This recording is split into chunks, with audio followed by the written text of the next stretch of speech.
Yeah, I think the time to prepare is way overdue. And am I ready? Nope. Hi, this is Everyday Prepper and welcome to the channel.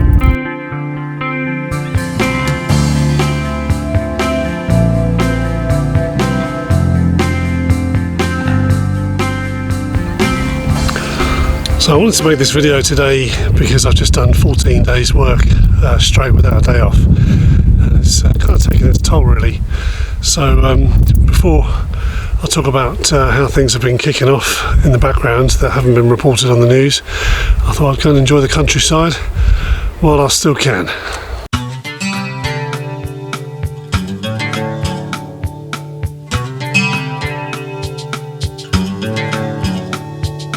Great views up here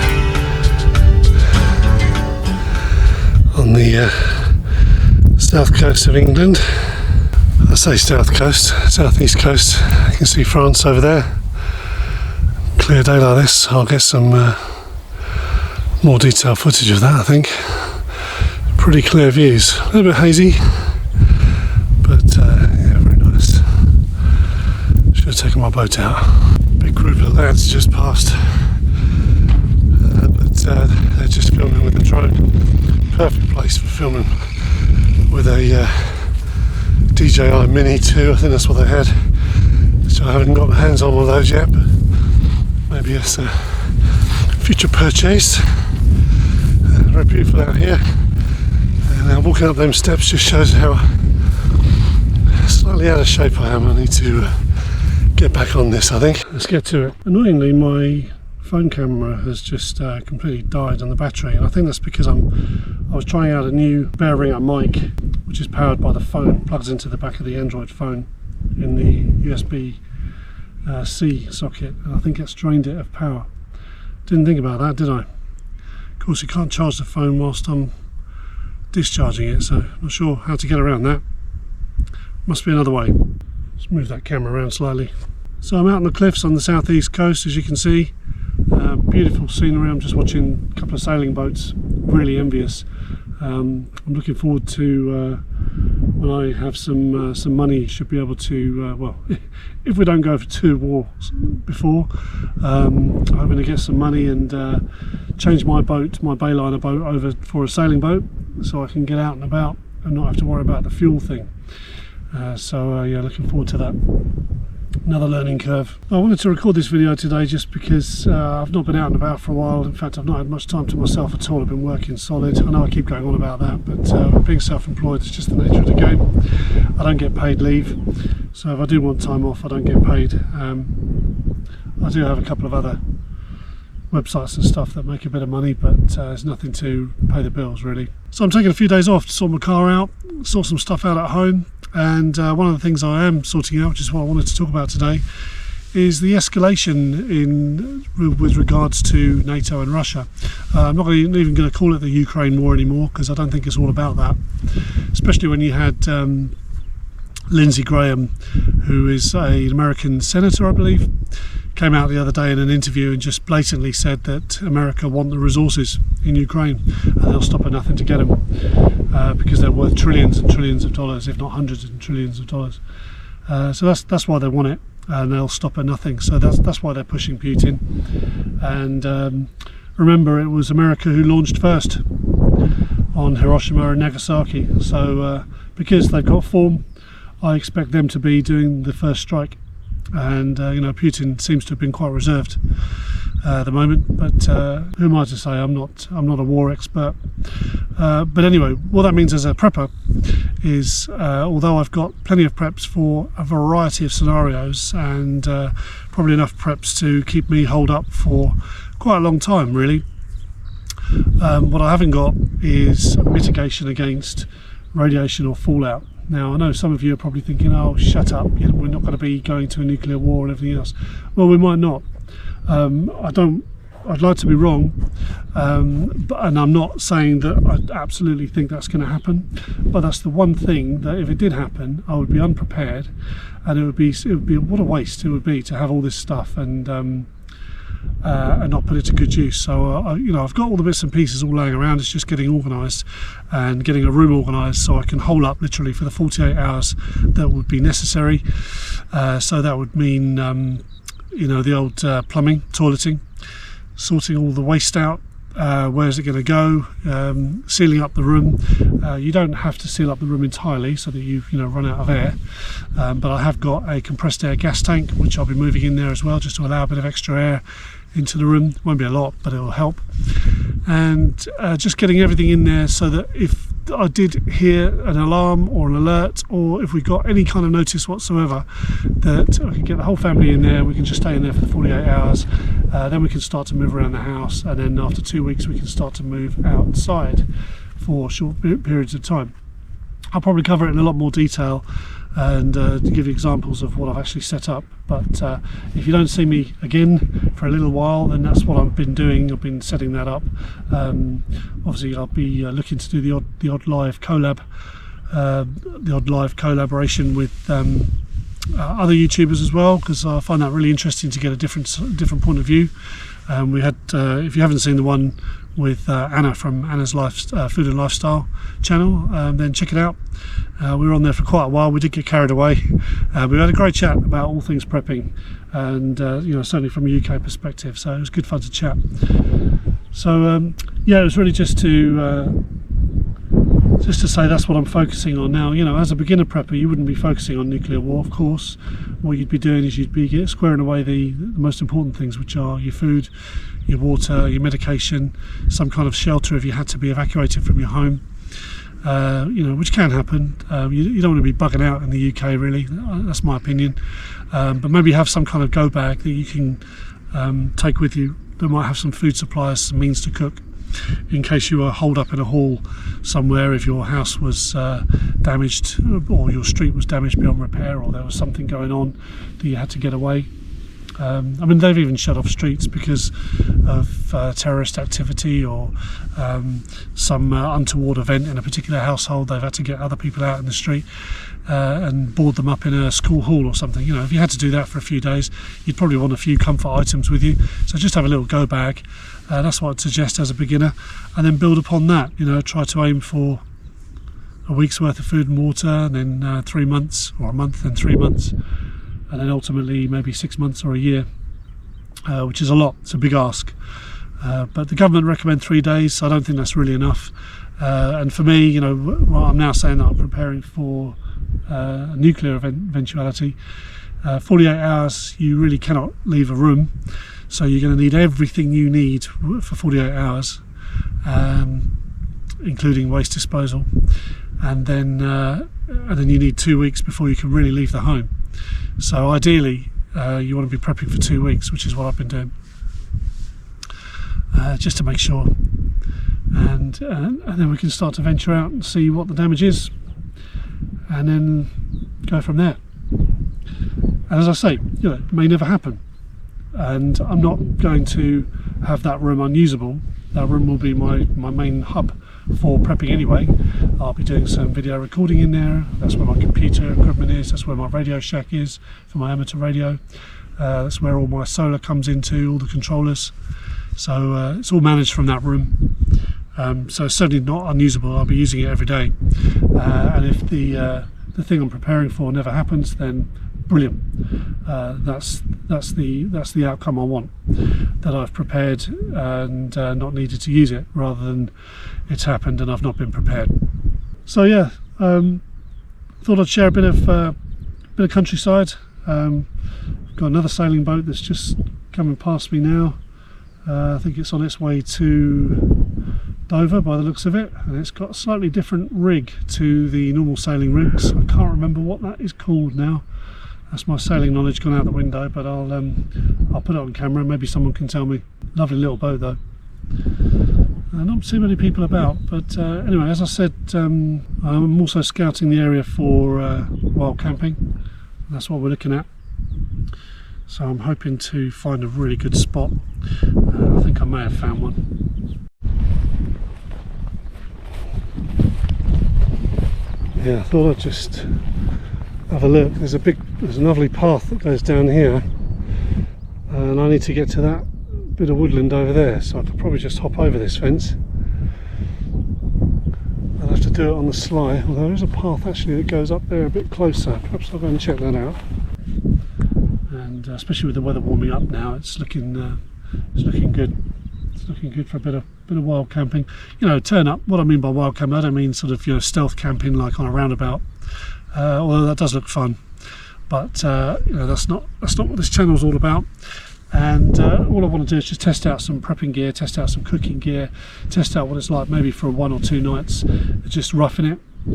And you know, as you get older, you know, when I was young I used to camp all the time. Wild camping was just going camping. I used to camp in the woods, local to where I was brought up, and I used to take my air rifle with me. We used to go shooting pigeons and stuff, cook those up on the campfire, and you know, we can't get away with all that now.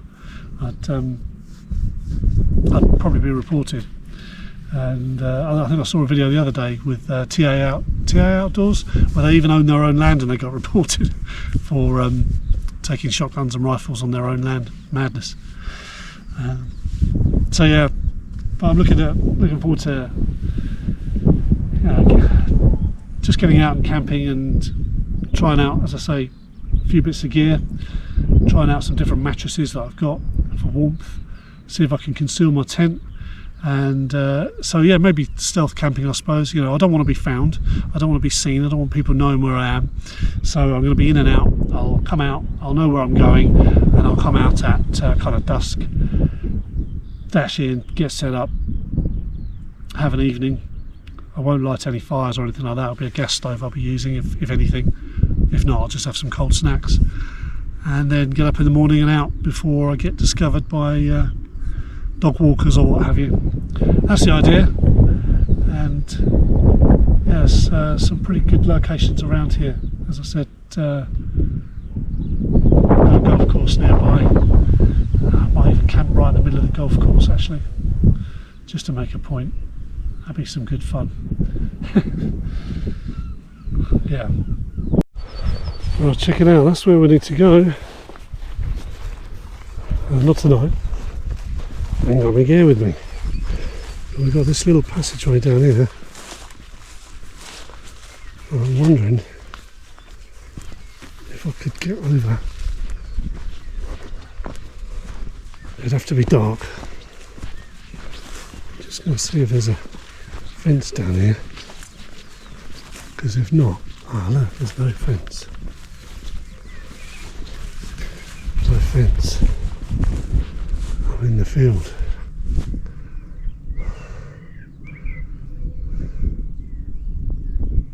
Sod it, let's check it out. If I get shot, I get shot.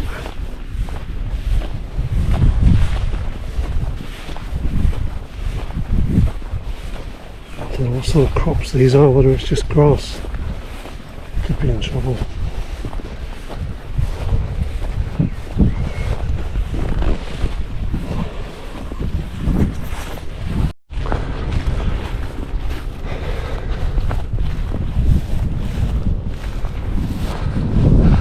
I'm nearly there. Can't really see a way in. Don't see any people about. Let's go and have a little look. Some people up on the other path. Let's see a way in.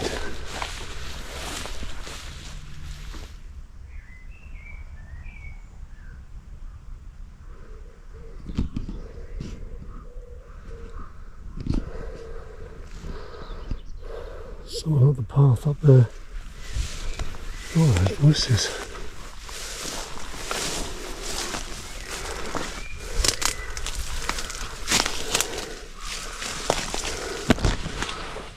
Look at this. Oh.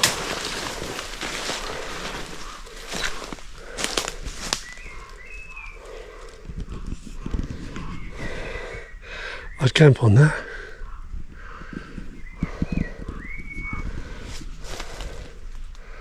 Another clearing down there. Yeah, I could camp here. Covered in cuckoo spit from all these plants that just brushed me as I walked in. This would be a good spot. Doesn't look like I can't see any activity. Signs of activity like a campfire or anything stupid like that. Let's go a bit further in.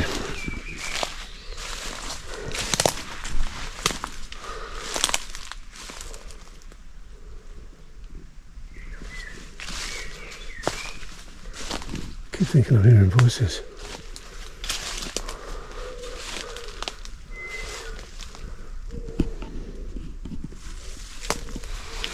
A lot of nettles there behind me, although when they're flattened down they make a lovely bed to camp on. Under the ground sheet. I'm just hoping this isn't a shooting wood or something like that. But there was no fence, so yeah, I think this is a good spot. Alright, let's get back to the video. Yep, crafty spot there. That could be a good one.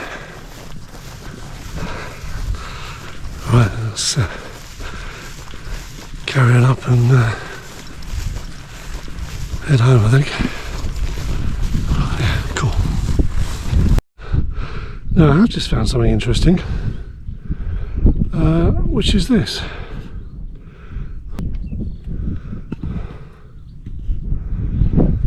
Now that's mounted on a concrete block.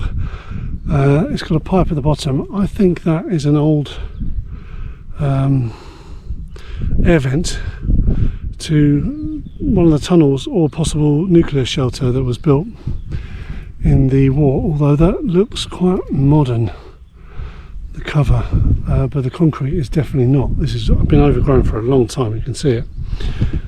So I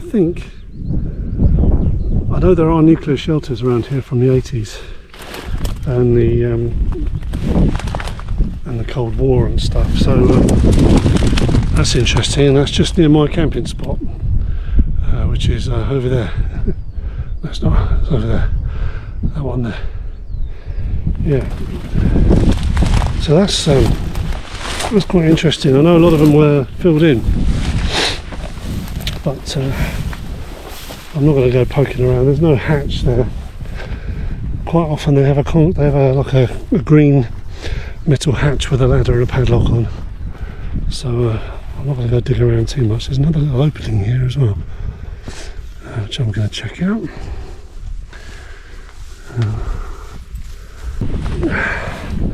Yeah, I don't think that's any good for camping. It's too close to the path right here, like here. So we'll stick with the original plan. I don't know when I'll come back up here anyway. I may not even do it this year, but I'd like to. Apparently the next couple of days is absolutely rubbish weather-wise in my location, so I'll have to choose. I don't want to go camping in the rain really for my first wild camp, so I'll pick a nicer day, a bit like today really. Tonight would have been ideal, but I've got to get a new clutch in the morning, so I don't want to be waking up in the middle of a field somewhere and having to run back home to get the car in the garage. Anyway, enough of that for now. Just one other little thing I'll mention as well is this morning I always hear the military planes. You can really tell the different sounds, but usually they're big prop planes like the AC-130s doing other refueling training and all that sort of stuff. You get one or two of those go over it every single day. But this morning I put it on the screen. It was one of these US Air Force planes. I could hear it was a jet, but it sounded different. It just sounded like not like your average jet, and it was flying at 10,000 feet and it was going all the way up the channel. And I had heard about this nuclear sub that had been discovered off the UK, but I think that was up in Scotland before it went right the way down to Cuba. So I know some channels, the usual channels, although they've got a lot to say and they've got a lot of stuff to back it up, the facts get slightly mixed up. I know one of them was saying there was a nuclear sub has gone down to, or a nuclear powered sub has gone down to Cuba just off of past Florida, went down past the Keys, and then they're saying another sub, possibly nuclear armed sub, was discovered off the UK coast. Well, it's the same sub, unless they're both called the same thing, Kamsa or Kamsa. So it's one and the same, because the reports of the UK one was on June the 5th, and we're now, I don't know, June 16th, June 17th. So yeah, it's worth checking out all the facts first. Right, I'm just going to risk going a bit closer to the cliff edge. By the way, I'm on the way home now, so you'll see all the video going backwards, because although I haven't finished yet, I've got some. I'll probably skip to my main chat in a sec. I thought I'd just give you a few little interludes. So yeah, back to the video. Yeah, as I say, if you are beginning prepping, you know, best of luck. Get some bits and pieces squared away. Have join in with the chat as well. There's loads of experience in the chat. Some really good people in there. You get the odd plonker, but you won't see too many of their comments. So, but yeah, generally everyone is really helpful for getting started and for even more advanced stuff. So, you know, way more advanced than I can do. So check it all out. Hopefully, if you are new, as I say, subscribe to the channel. And in the meantime, if you are subscribed already, if you liked what you saw today, please don't forget to hit the like button. Helps with the algorithm, apparently. And in the meantime, stay prepared.